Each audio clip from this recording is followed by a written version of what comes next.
তিলের নাড়ুগুলো দেখতে কত লোভনীয় লাগতেছে, আর আমার তো খেতে অনেক বেশি মজা লেগেছে। তিলের নাড়ু অনেক বেশি মজা। যাই হোক, আজকে আমি আমার মিনি কিচেনে তিলের নাড়ু বানিয়েছিলাম। তো পুরো প্রসেস আছে এই ভিডিওতে। প্রথমে আমি তিলগুলো আমার কড়াইয়ে ঝেড়ে নিচ্ছিলাম, কারণ এটা তো আর ধোয়া যাবে না। ভালো মতো ঝেড়ে এটা নোংরাটা পরিষ্কার করে নিতে হবে। তারপরে একটা প্যান বসিয়ে দিয়েছি। এটা একটু টেলে নিতে হবে, কারণ এটা যদি একটু টেলে নেওয়া যায় না, তাহলে একটু মানে মচমচে ভাব হবে। এটা খেতে অনেক বেশি স্বাদ বেড়ে যাবে। তো এই তো আমার টেলে নেওয়া শেষ। এখন এটা আবার কড়াই নিয়ে নিব। আবার এখন সেই একই প্যানটা আবার বসাই দিব।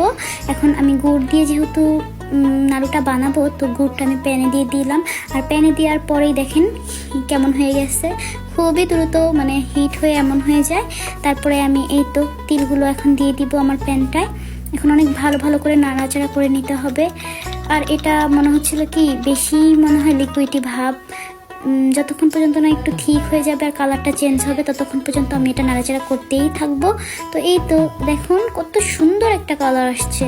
আমার এটা যখন একটু ঘন হয়ে গেল, এখন এটা আমি নামিয়ে নিব। আর এখন নাড়ুর শেপটা দিয়ে নিব। একদম গরম গরম করার ট্রাই করবেন না, আবার একদম ঠান্ডা হয়ে গেলে কিন্তু এটা আবার শক্ত হয়ে যাবে, তখন নাড়ুর শেপটা দেওয়া যাবে না। মিডিয়াম যখন থাকবে এটার উষ্ণতা, তখন আমি এটা নিয়ে নাড়ুটা শেপ দিয়ে দিচ্ছি। আর এত সুন্দর হচ্ছিল কি বলবো, আমি তো অনেকগুলো হয়েছিল নাড়ুগুলা। আর নাড়ুগুলা খেতে এত মজা লেগেছে আমার কাছে।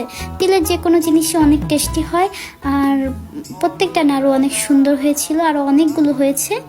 তো এগুলোই আমি দেখাইলাম। কেমন লাগছে দেখতে বলুন তো? শেপগুলো অনেক সুন্দর হয়েছে। এখন এই তো আমার একটা হাঁড়ি আছে, এই হাঁড়ির মধ্যে আমি রেখে দিব। আর এই হাঁড়িটা যে কি পরিমাণে সুন্দর কি বলবো। যাই হোক, নাড়ু রেসিপিটা কেমন লাগলো অবশ্যই বলে যাবেন।